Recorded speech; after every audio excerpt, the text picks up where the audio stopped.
The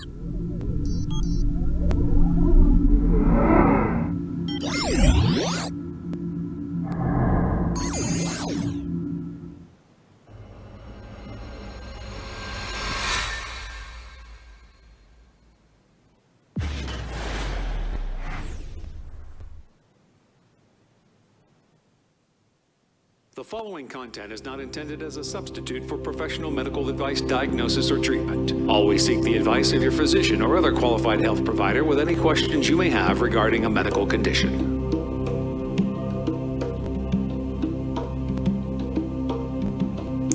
Hello, everybody, and welcome to Always Another Way podcast. My name is Marina Sprocki-Spriggs, and I'm your host.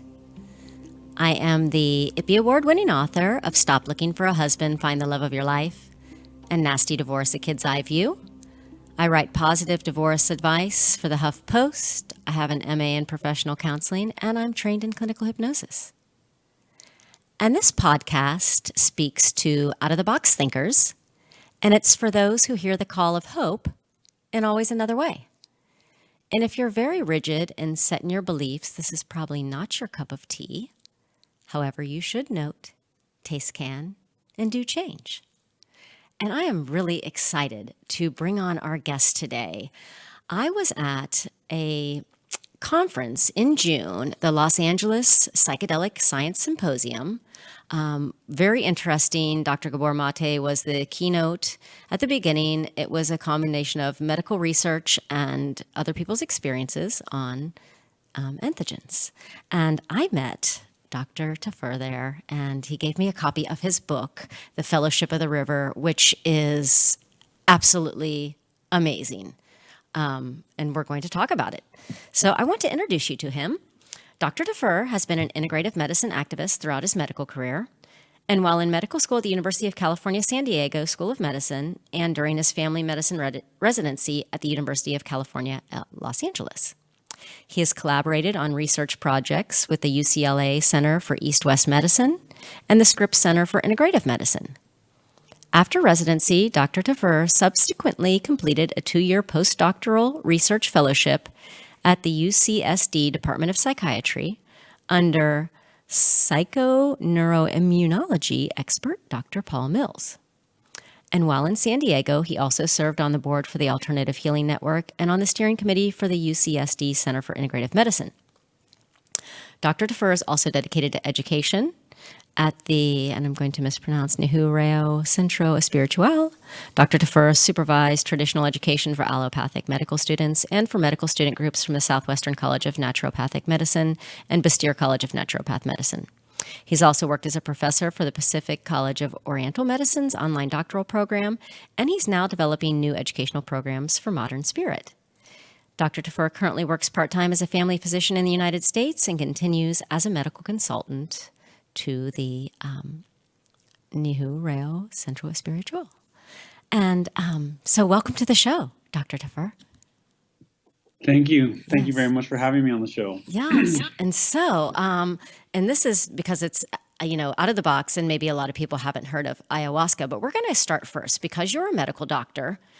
And, and a lot of people are used to traditional Western medicine, but we know there are definitely other ways, and especially as it relates to trauma, and actually a lot of proven ways of relating to trauma. But what got you first interested in you're on this medical path of seeing like, okay, wait, there's maybe something else? Yeah, for me it was, in the book I talk about, my journey of first being into a lot of, being exposed to a lot of alternative medicine and being kind of a spiritually oriented person. So I was already interested in other forms of healing and have been exposed to, for example, traditional Chinese medicine. Before I went to medical school, was considering pursuing that. And then I went to medical school and I got very depressed in medical school, and I had a really hard time with the whole everything. And that ended up getting me looking, when I ended up looking for help. And so I was looking for different things. I tried antidepressants for a while. My dad was a psychiatrist. And then eventually I ended up coming back to Arizona, where I'm from, and doing peyote. And and a kind of a form of traditional spiritual ceremony. And I had a really big healing with peyote. And so then that got me more interested in peyote and spiritual plant medicine. And then my family's from Colombia, South America, where they have, ayahuasca is kind of the more popular term, but it's ayahuasca is a traditional plant medicine that's coming from the entire Amazon. So there's forms of it in Brazil, there's forms of it in Ecuador, in Bolivia, and Peru, probably in Venezuela as well, and then also in Colombia.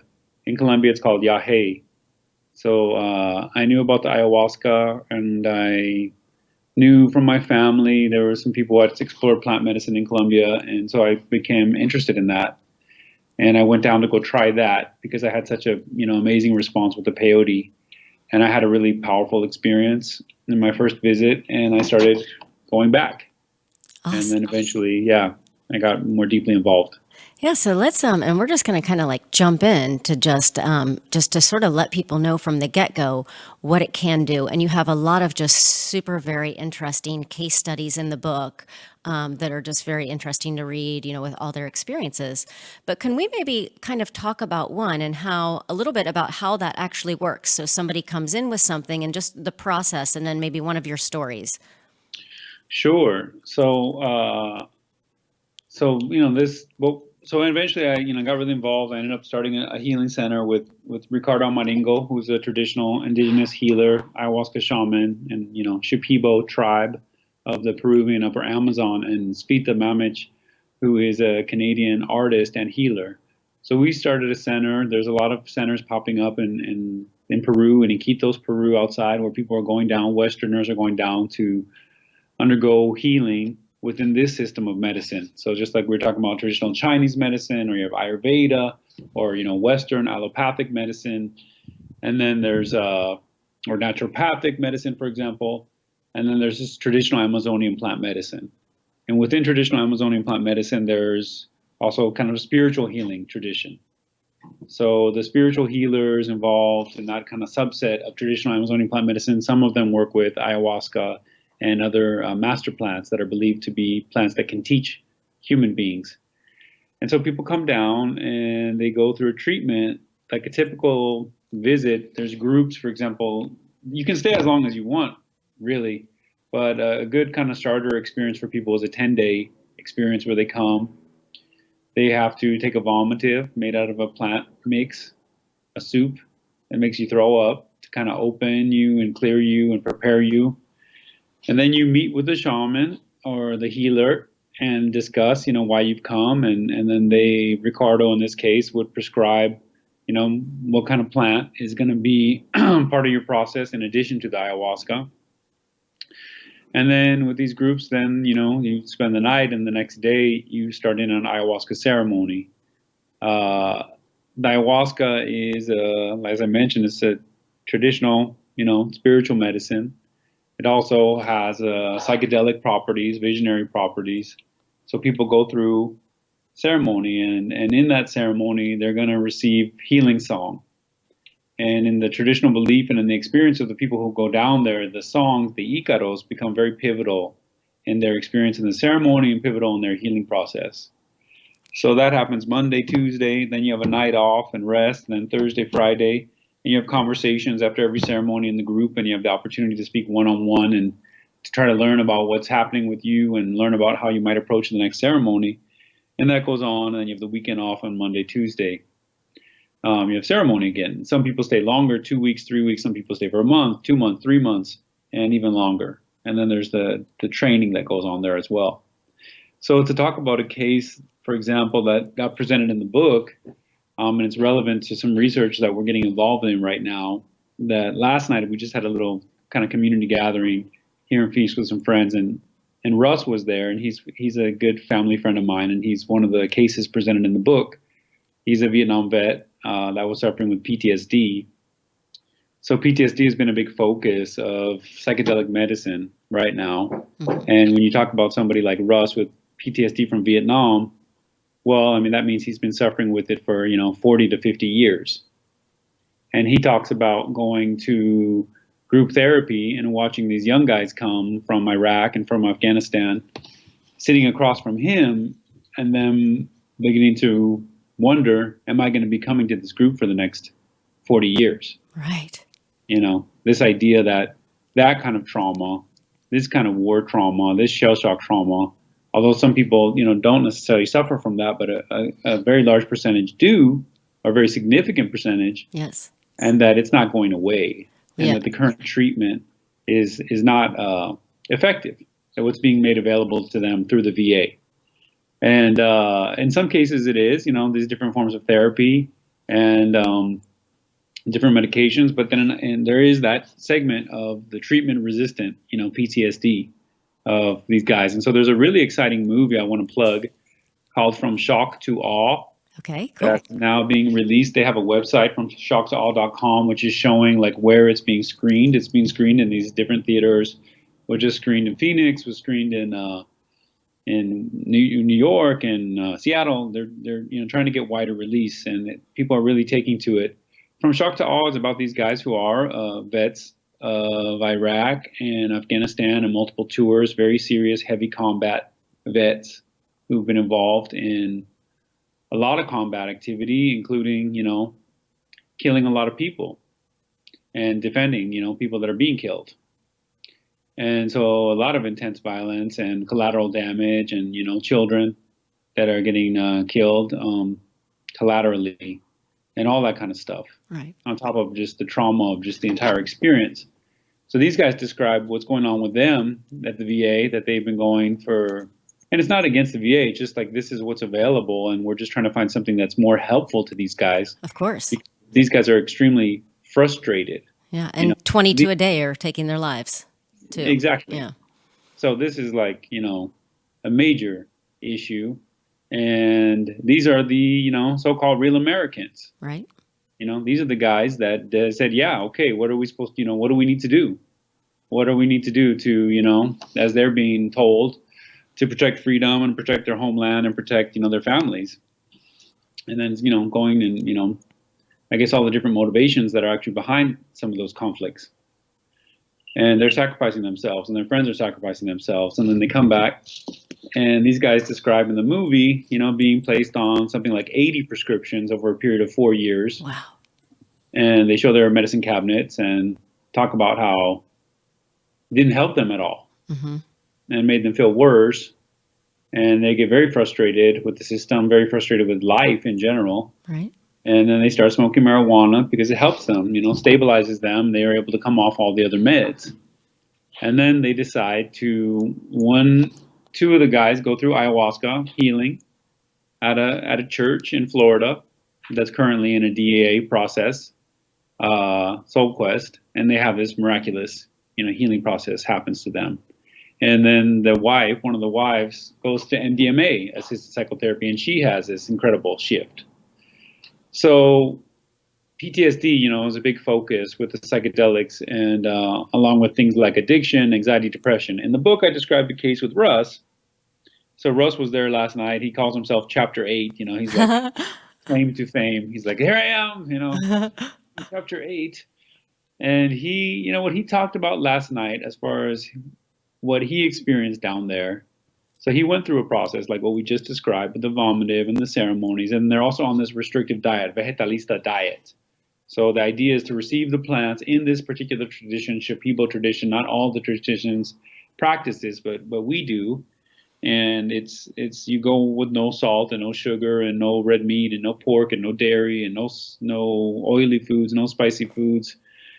No sex, no alcohol, no drugs. So this deep purification, this cleansing, this very bland food experience to make you, to sacrifice, to open yourself up spiritually, and then also just to make you more sensitive. So he did all that, and he was put on these plants to help him he had problems with diabetes and blood pressure and stuff, previous heart disease. And he went into ayahuasca ceremony, and he just, the healing highlights that he described last night were really like some of the biggest guilts of his life. He was a medic, so he didn't really feel that guilty about what he did there in Vietnam. Right. He was mostly pulling people out and trying to save people. But it was, he was very traumatized. He became very kind of violent and angry when he got back. and he struggled with that, and he was, worrying about hurting people or going to jail and things like that. But his biggest healing, besides just like releasing that kind of energy, and I describe, his first ceremony in the book with Ricardo singing to him and everything that happened during that, which was just like this immense release, like visceral release, vomiting, going to the bathroom, moaning, groaning, some tough stuff. And his experience was beautiful. From the outside, he looked like, well, this guy's really having a hard time. He had extremely beautiful experience. And he ended up having these really profound experiences later through the week where he was able to visit his daughters and see them sleeping in the home and kind of like apologize to them for all his PTSD behavior that had kind of affected their relationship. Mm-hmm. And then he had an episode where he was with his mom when his mom had asked him to smother her out when she was dying, and was really suffering for a few days. And she thought, he's the tough combat son. I'll ask him to, put me out of my misery with a pillow or something. And he couldn't do it. And he felt really terrible about that, actually. And she visited him in ceremony and told him, I should have never asked you to do that. I'm so sorry I asked you to do that. Yeah. And just releasing that stuff and initiating with his daughters, with his mom, and then, later in his life with his ex-wife when he returned, a forgiveness process that was kind of held in that spiritual context that allowed him to have this incredible release. He stayed off his psychiatric medication until today, smokes marijuana once in a while. His diabetes improved, his blood pressure improved, and he had just had an incredible healing. He ended up going back for 3 weeks a few years later, and I described that process in the book as well. Yeah, and so, that's just emotional healing. Super amazing. And I think one person said it's like 7 years of therapy in a week. And I'm a therapist, so yeah, it's a lot of just rapid change when so many people are suffering from this, and then with the ACEs too high, showing how many people have childhood trauma, which also results in PTSD, and there's just many people in the world, walking around like that, and there is healing possible. Exactly, and that's just to briefly in that movie, that's one of the things the guys realize, and that's kind of where we're at as a society. He's like, these guys who never really, they were just doing, they're combat soldiers and very brave guys, brave in war, brave in their healing. And that's what's so cool about the movie. They're just like fearless to go through whatever they have to go through. But they kind of discover healing. Like they never really had been exposed to the value of healing, that, spiritual, emotional, soul level healing, like the importance of that in any human society. Right. All human society relies on this kind of healing support. People have been going to war forever. People have been suffering from sexual abuse forever. People have been abused as children forever. And so it's not just about stamping out those problems. It's about helping, as much as possible, but also it's about helping people heal through trauma and realizing that that's just a basic like healthcare need. Absolutely. That we need to heal people through trauma, and that's just part of life. And the guy in the movie says, he's like, when they get through this healing process, and all of a sudden on the other side of a healing process, so often people have an opening, an emotional opening and ultimately a spiritual opening where they start to kind of become aware of some of the beauty that exists, in the world, and some of the love that exists in the world, that they were really, because of heavy trauma, people often are trapped in rage, or they're trapped in fear, or they're trapped in sadness, and they can't even like tap in to what's out there, some of the beauty that does exist also. And so he starts to have that experience. These guys start to have this experience and realizing, the guy's like, oh my God, like this society is just a repository of trauma. It's become a repository of trauma because we just traumatize people, Mm-hmm. Well, first they got their childhood and their family stuff, and then they have this work society situation, which a lot of people are not happy with. It's not bringing them joy, and, all the rest of it. And so, but there's no de-escalation, there's no building them back up. It's not like, oh, okay, you went through a rough one. Let's help you out. Let's get you back out there. That's not happening. And so now these guys are discovering that and realizing that, wow, this is a big, big deal. And so, yeah, starting to enter the healthcare discussion because of the ACEs, and those kind of people that are talking about that topic, childhood trauma, because of, psychoneuroimmunology and mind-body medicine and stress research and all that kind of stuff. It's just people are realizing this is part of what needs to be addressed by the healthcare system. And if it's addressed, properly, wow, like what a savings economically it represents. Right? Just like healthcare resources wasted. It's not working. They're giving how much, what's going on? This guy's getting 80 prescriptions in 4 years. Like, what is the good that's coming out of that? Well, yeah, I guess some people are selling medication. People are getting, they're staffing some visits, but nothing's happening for these guys. No. And once you're healed, it's life changing. It's life changing. Absolutely life changing for the way better. Exactly. And it's that idea. It's that idea that is just bringing that back.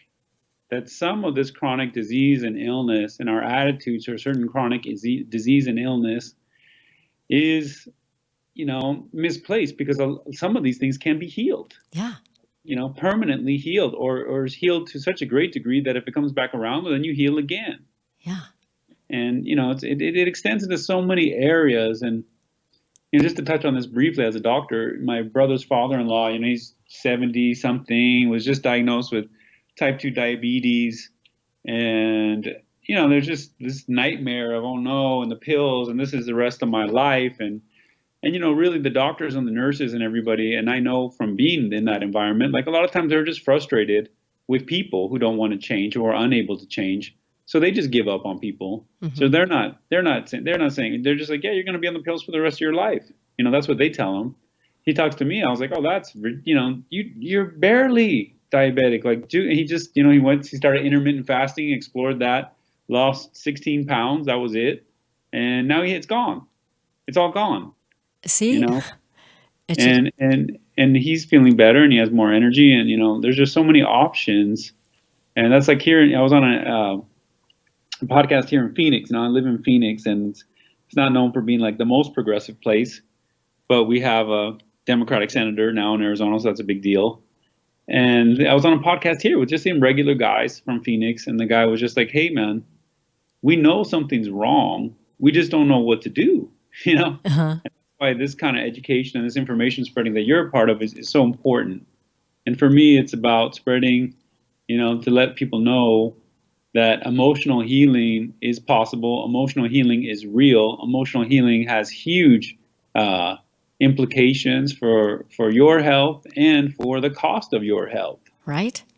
You don't need to be, this idea that you're going on a trajectory to be on 10 pills because you're going to get older as a human being in life in our society is brand new. Did your grandparents think that? Did your great grandparents think that? Nope.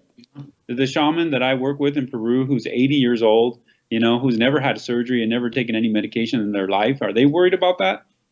Not at all these blue zones all over the world.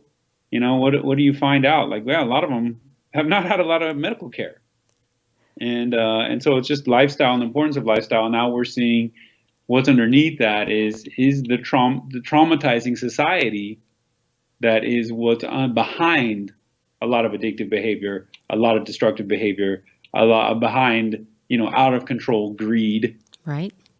Is an illness, in the same way, just like a gambling addiction. It's in the same exact category. I put it in the same exact category. I call it greed rot. Oh, yeah.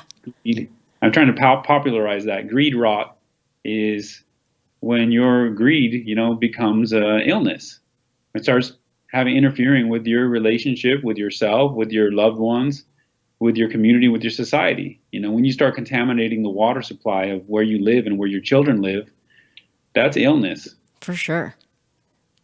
So that's the idea, is to start bringing that kind of healing back. And that's what, is exciting about working down in the Amazon and being part of that traditional paradigm where they still, like I say, they acknowledge the emotional and spiritual dimensions of illness, which is why people are going down there to get their healing, because they're not finding that in the paradigm here. There is therapy and psychotherapy, and that does help a lot of people. And it's just, but in some cases, like, we need something to accelerate that healing. Absolutely. Because that, this idea of when some people are being told that they need years of this or years of that, it's like, it may not be like practical for a lot of them. No, and talk therapy really is almost proven to not work for PTSD. It has to be something else to truly change that brain pattern, We too. get in there deeper, Yeah. and that's where. So then, just I want to throw this out there too, that because I have a organization called Modern Spirit, and it's modernspirit.org. It's described, and Modern Spirit is a nonprofit dedicated to demonstrating the value of spiritual healing in modern healthcare. And so we have a research project called the Modern Spirit Epigenetics Project that we're raising money for. So I'm always trying to push that. Yeah. It's all described on the website. So what it is, just in brief, epigenetics is this new area of biology that's talking about how our genes, the expression of our genes, are affected by our environment. So this idea that when some of these diseases that look like they're chronic, this is forever, this is you're born like this, or your family's like this, or you're going to end up like this. And it's really like, as Bruce Lipton, who talks a lot about epigenetics, he says, you get the blueprint, the DNA code, then you got the contractor that reads that code and is reading that code in response to the environment. So there's a lot of different ways the same house could be built from the blueprints, depending on what's going on in the environment. And so that's what I call epigenetic programming. That's software. It's not hardware. So that the same DNA is making a blood cell is the same DNA that's making a bone cell. Okay? And the difference is epigenetic programming. That's how diverse the possibilities are with epigenetics. At least, and that's what stem cells are about, is deprogramming it down to the stem cell level, and then letting it reprogram and become all these different things again. And so when it comes to our development, there's definitely windows of time and periods of time, or there's just the impact of a lot of strong emotional experiences. We now have evidence to show that epigenetics is one of the places that gets stored at the cellular level, like a cellular memory of anything. Mm-hmm. So, the easiest example is this mouse study that I always bring up, where these mice, you condition them to be scared of a certain smell. Every time they smell the smell, you shock them, okay? So it's like a PTSD, right? By the time they're done, if they just smell the smell, they automatically freak out. Mm-hmm. That gets passed on to their kids and to several generations. And it's actually like part of the biology of instinct. It's the way it's a part of the versatility of the system that they can adapt to an environment in a way that they can pass it on to their kids. That their kids are going to be born already with a sense of what's gratifying, some good smelling food, mm-hmm. or what's dangerous, some image of a predator. And even if the environment changes, the genes can still adapt through the generations to that. And so that's epigenetics. That's one of the ways that epigenetics works. And that's also now like the biology behind what shamanically we would call ancestral trauma, what's being called intergenerational trauma.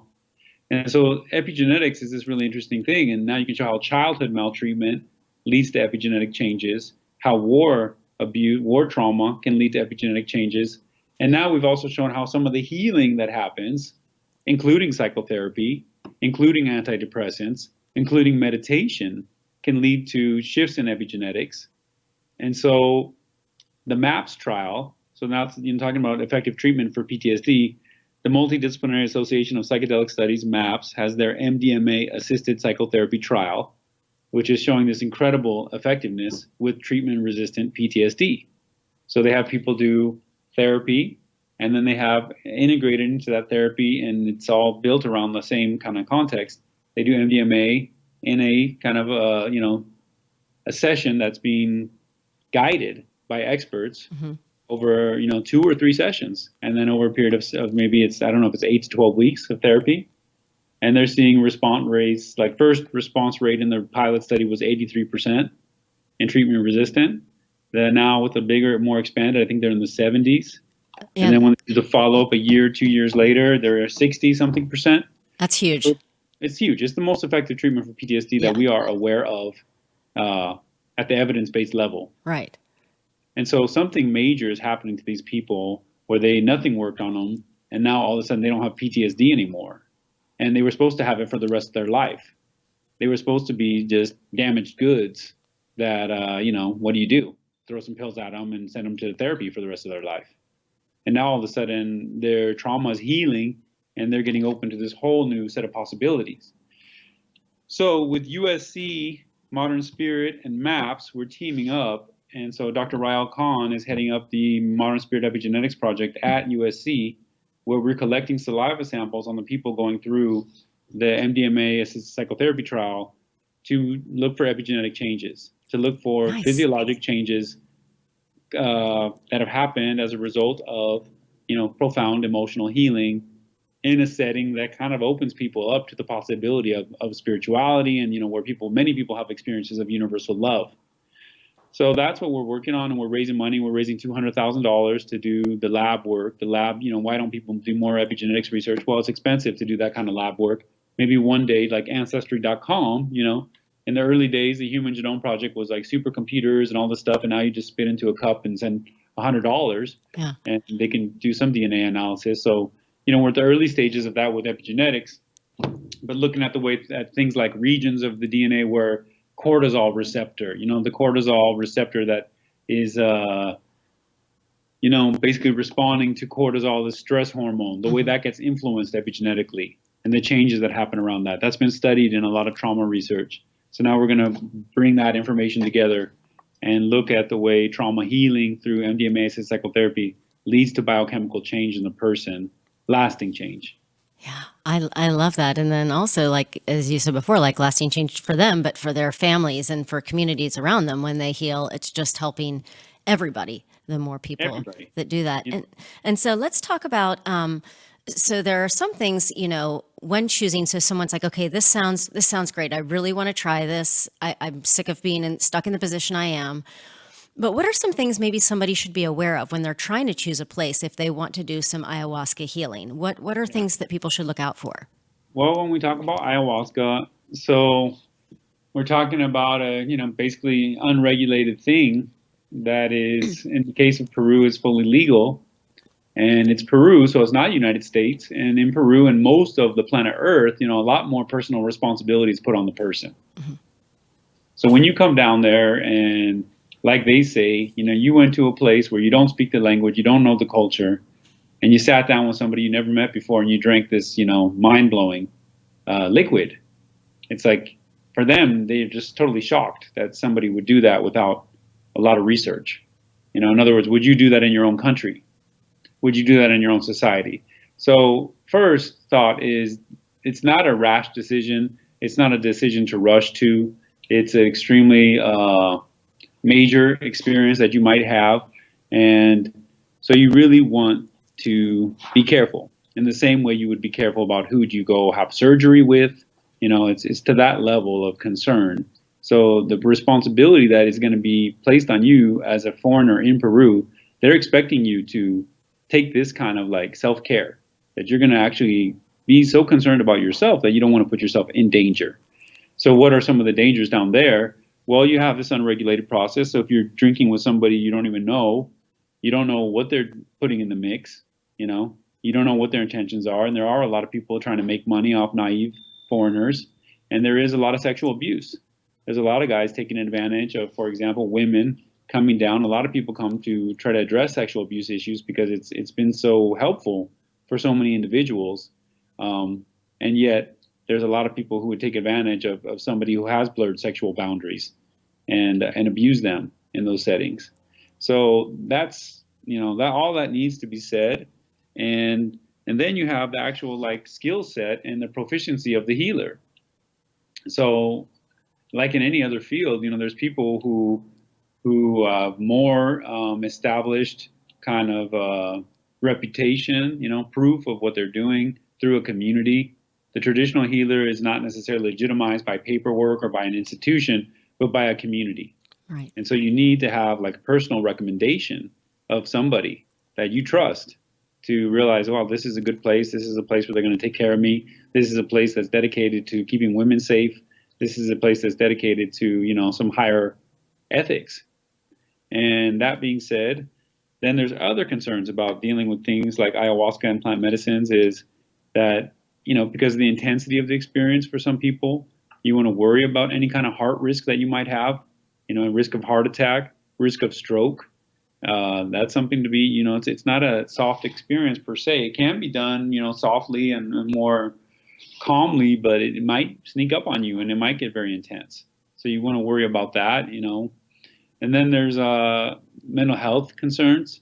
So some people who have had previous, let's say, manic episodes, like a bipolar with a history of manic episodes, we've seen people, this has been published, and I personally have witnessed it, of people being pushed into manic episodes by through ayahuasca, lasting manic episodes, some that do not respond to just traditional techniques to calm the person down, and they need psychiatric intervention to bring them down. Same is true with people with psychotic symptoms. Schizophrenics with history of previous psychotic symptoms are at risk of being pushed into a serious psychosis by at least ayahuasca and maybe some of the other psychedelics. So those are the basic concerns that you really, you know, need to think about. And so you want to be very careful, you know, who you go to drink ayahuasca with. And you want to make sure that they're screening people. And that's a sign, you know. If they're not screening people, then apparently they're not concerned about the things I just mentioned. Mm-hmm. So, and they need to be screening you. You want to have access to them. You want to be able to communicate with them. You know, I think that there's this attitude because of the language barrier and a lot of people's previous experience with shamans and from different cultures that it's not about talking. It's not about conversation. It's not about dialogue. I think that's just a totally lost in translation idea. And so, for instance, at Niue Rao, you know, there's translators present. The shamans that we work with want to know what's going on with you. They want to know how to adjust the care. They want to get results. You know, they're intrigued. If it was a Shipibo client, as there are Shipibo clients, they communicate a lot, you know, to try to find out what's going on. And so it's not just about mysticism. It's about dialogue and conversation. So you want to have access to that. You want to be able to communicate somehow with your healers. Wonderful. And so since we're kind of getting close to time, why don't you tell us about the place that you're involved in? Because we know that's a very trusted place and very women-friendly as well. And then and your book and just anything else that you want to just continue to let people know about. Yeah, well, thank you very much. I helped co-found Niue Rao Centro Spiritual, which is outside of Iquitos, Peru. I'm in the process of selling my shares of the business to Ricardo Maringo along with Svita. So he's going to be the, an indigenous owner of one of the larger ayahuasca healing centers in the area. So that's kind of was our goal. It was his vision to create the center, and now he's taking it back and we're handing it over to him. And I'm going to be a medical consultant there. So I'm not really, since I'm not living there anymore, I can't really be responsible for what's going on down there. But I can try to help and be a consultant, and I still bring groups there. And we're taking a group in January, 2 groups in January, and there's still a few spots on those that people can contact me through modernspirit.org or through drjoetafur.com. So there's that going on. I'm also a medical consultant or advisor to Soltara, which is a new center that has popped up in Costa Rica. They're doing ayahuasca healing with Shipibo shamans that they bring up from Peru. And so I'm involved. I was part of a retreat there this year. And then in March, we're doing a retreat for psychedelic psychotherapists. So there's a lot of people who are interested. This MDMA assisted psychotherapy is leading to, within 2 years, they believe this is going to be a legal process through the next study. They're going to get this passed through the FDA. So there's going to be this expansion of MDMA psychotherapy.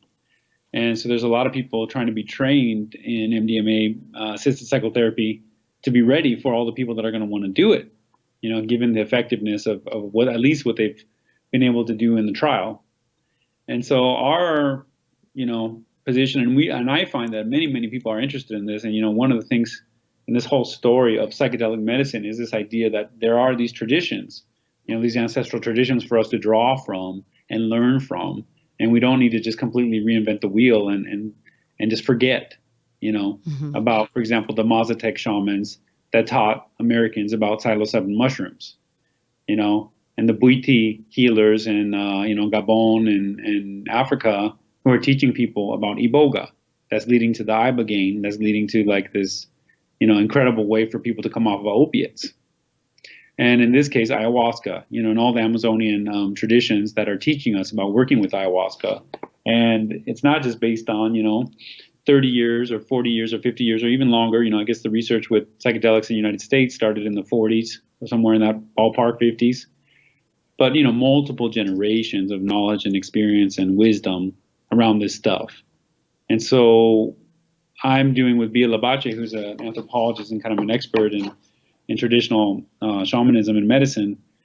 We're leading a retreat for psychedelic psychotherapists who want to learn about this kind of stuff. Like we say, bridging ceremony and therapy is kind of where we're at, because the therapeutic world, which is where it's going to happen and where it's all powerful, but it is coming from a evidence-based, academic background where discussions of spirituality are a little bit limited, but then bringing the spirit to it by going into a place that's just unabashedly spiritual, like Solterra, and letting people have an experience that's going to hopefully help shape their future as a psychedelic psychotherapist. And that's an experience with traditional Amazonian plant medicine with indigenous shamans. So that's something that's going on at the end of March. And that's then, Modern Spirit and the research project is going to unfold over the next 2 years as we get our funding. And that's what I'm working on. There is a movement in the United States to start more churches that would meet the religious exemption criteria to practice ayahuasca, to use it sacramentally in the United States, the way that peyote is used. And so we have the UDV and the Santo Daime, the Brazilian churches that have UDVs already gone through a Supreme Court process, and they have a DEA exemption. Some branches of the Santo Daime have DEA exemption. Soul Quest, which is showcased in From Shock to Awe, where they have this incredible healing that goes on with these vets. They are in a process with the DEA, waiting for their exemption. And, I'm somebody that's interested in pursuing that myself with the community here in Arizona. And so that's another thing that's kind of popping up. And, it's obviously something that I think that's an interesting pathway, the religious pathway, versus FDA and trying to go through trials with ayahuasca and the plant medicine and the ceremony where it's more spiritually oriented. So I'm not against the idea of doing it under a religious umbrella, the way the peyote and the Native American church functions. And I think it's a way to kind of like establish who's out there doing it, like, okay, we'll go through the process, come on board and let people know who you are and what you're doing. And it allows there to be a little bit more of a safe kind of setting, hopefully. So that's what's going on with me. That's most of my activities right there. Well, wonderful. And then also you can get his book, The Fellowship That's right. of the River, on Amazon, right? And in bookstores. Amazon's too. on Audible. It's on Audible. and I'm Audible reading it. It's too. on Kindle. Nice. So everywhere. And I just want to thank you so much for being on the show and sharing your information, because as we know, 22 vets are taking their lives daily. And there are many more people suffering with trauma. Suicide is one of the top leading causes of death in the United States. Right. And a lot of that comes from, and I'm a trauma therapist, so I have people that keep that stuff to themselves until they see me, and just a lot of hurt going on. And that just the fact that there is healing, we know there's healing. And when you read the book, you can see and listen to these, the movie you're talking about, proof that it really does work. Yeah, it really helps people, and that's the whole point. Like I tell people, at least in the example of Shipibo ayahuasca use, it's not a radical anti-establishment, going against your family thing. It's the most conservative thing in their culture. This is what you do with your family. This is what you do with your grandparents. This is what you do with your children, because it's extremely helpful in healing familial relationships. Yeah. And so it's about healing families. And so I'm not out here telling anybody to be a psychonaut or to do drugs or even to try ayahuasca. Like, that is not my point. My point is, like, people need to heal emotionally, and there's so much they need to heal trauma, and they need to heal their intimate relationships, and that's going to open up so many things in their lives. And the proof is these cases in the book and all these stories that we're hearing from all these people, and it's going to help the entire society. Absolutely. And so this is one of the ways that you can do that, and so we think that's really important, and that's what these vets are saying in From Shock to Awe is, like, don't keep us from this, don't send us down there to do all that, to come home to 80 pills that don't work and then tell us we can't have the one thing that's helping us. Yeah. That is wrong. And so, but we see this big support that's growing, all across the country, despite, maybe our paranoia about some kind of counter movement. But meanwhile, marijuana is being legalized, and a lot of kind of more openness around plant medicine and other forms of healing techniques that are coming in. And so we just want to make that available so that people don't have to suffer as much as they are suffering. That is the point of what we're doing. It's a medicine tradition. It's a spiritual healing tradition. And so as far as a religion or something like that, as I say, spiritual healing is spiritual practice. Spiritual practice is spiritual healing. That is the entire point of spiritual practice, is to improve your spiritual well-being. So if your spiritual practice is something that is closing your mind, closing your heart, endangering your health, that could be a concern, And there are other forms of spiritual practice that might be doing the opposite, encouraging spiritual healing. So we don't need to be so worried about, is this a sacrament? Is this a medicine? How do we talk about that line being blurred across the realm of spiritual healing? Because it's just like, that's what people need. If people go through a faith healing in a church, let's say some kind of a evangelical church, for example, we don't get the FDA involved when somebody's anxiety goes away. Right. It's a faith-based healing, and we support that. We support the spiritual well-being of the community. And so this is a form of spiritual practice. It's a form of spiritual healing that we believe should be used very responsibly and carefully, and that can be very helpful to many, many people. I love that. Well, that's right. Well, thank you so very much for being on the show. I really appreciate it. And for all you out there listening, there is always another way.